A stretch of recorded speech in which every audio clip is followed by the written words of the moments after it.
Hello, I'm Patsy Thompson. I'd like to welcome you to the third volume of Fast and Free. If you've been following along with all our DVDs, then welcome back and know that we have got some really great designs for you today. If you're brand new to our DVDs, then get ready to have some real fun and you're going to learn some wonderful designs that will work in all different styles of quilts. Now I'm trying to pack as much new information into this DVD as possible, so I'm going to presume that you've already been through the earlier volumes of Fast and Free. You'll hear me to refer to designs we've learned earlier because many of these designs actually evolve from one another. If you haven't been through those earlier volumes yet, now really would be a good time to go through them because they do contain a lot of valuable information. So, just what will we be learning here today? I wonder. Let's take the special insider's view and see just what we're going to learn today on this DVD. Well, I'll tell you right off the bat that we had so much great information that we actually couldn't fit it all onto one DVD. So get ready for a long afternoon because we've got 2 DVD discs packed full of fun and interesting quilting ideas. We'll start off by visiting with the rotating axis family.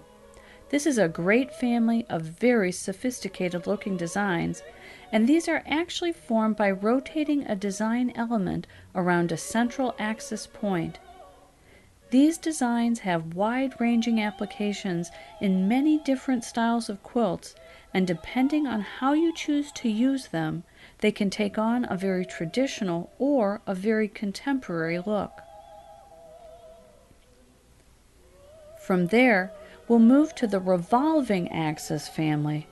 As you might have guessed, this family of designs is closely related to the first, but a minor change creates a big impact here. You'll see how the very simple addition of a central design element will add lots of secondary interest and complexity to this design. In our next chapter, called Innovative Quilting, I'll show you that you actually know more than you think you know, and you'll see just how easy it is to take a quilting design concept and use it to custom quilt a block or any finite or defined space on your quilt top. We'll use some of the concepts we learned in the first 2 chapters, and you'll see how easy and fun it can be to morph a design to fit a specific shape on your quilt top. After that, we'll visit the loosey-goosey revolving axis family, and you'll see once again how small changes in a design can change the overall feel of a design. In this case, you may find that some of these changes make it even easier for you to stitch out some of these designs. From there, we'll learn how to stitch my version of McTavishing. This rich background fill design is sure to serve you well, and even though it looks very complicated to stitch, I'll show you how to break it down into very small and manageable component parts. By this point, we'll have already run out of space on disc 1, so we'll switch out to disc 2 for even more excitement and fun. The first family on disc 2 is called the Circling the Element family. This family is somewhat different from our earlier families, and I think you'll find it a bit more light-hearted than our earlier very sophisticated designs. What we are covering in this family today is just the tip of the iceberg, and if you let yourself play around with this group of designs, I think you'll be surprised by just how much mileage you can get out of this group of designs. In our next chapter, you'll learn some fun techniques to get the most out of your thread work. We'll learn how to incorporate hyperquilting techniques into background fill designs, and then we'll learn about selective hyperquilting, where only focal portions of a background fill design are hyperquilted. If you're a thread lover, you'll have a lot of fun in this chapter.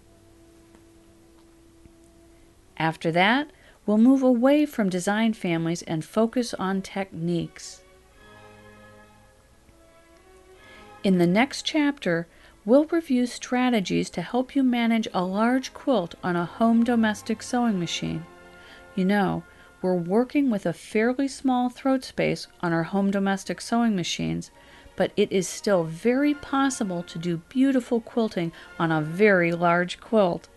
Follow along with me as I begin at the center of a large applique quilt and work my way out, and I'll give you my strategies all along the way. And then, in the next chapter, we'll explore strategies for helping you decide what kind of quilt designs to stitch on your quilt. There are so many designs to choose from that this can be somewhat overwhelming at times.